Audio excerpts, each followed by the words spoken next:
Today on Fix It Up Right, I will be showing you how to replace your shower valve stem cartridge if your shower won't stop leaking. Make sure first that you turn off your water at your main source. As you can see, I removed the Phillips screw from the handle.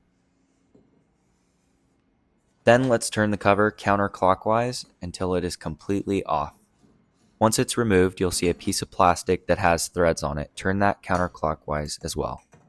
Take your socket wrenches to find the right size. When turning counterclockwise, use leverage if needed. The hot side is usually harder to get off, so I used a good old wrench.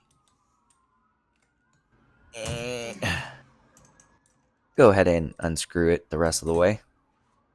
Now usually you can just replace the grommets and not the whole cartridge, but this one needs to be replaced.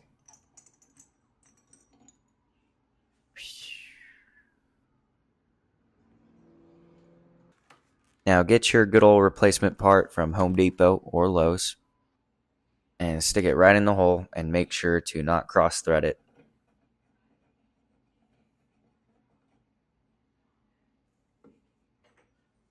Snug and tighten the stem back up.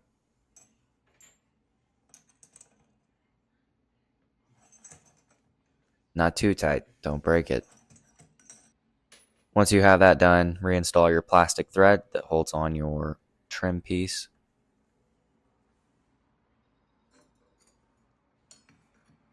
Stick your cover back on and tighten it, not too tight.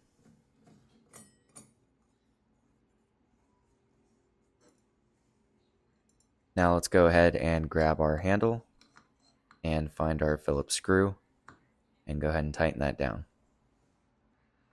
Once you're finished screwing that back in, go ahead and turn your water back on and test for leaks, and hope this helped.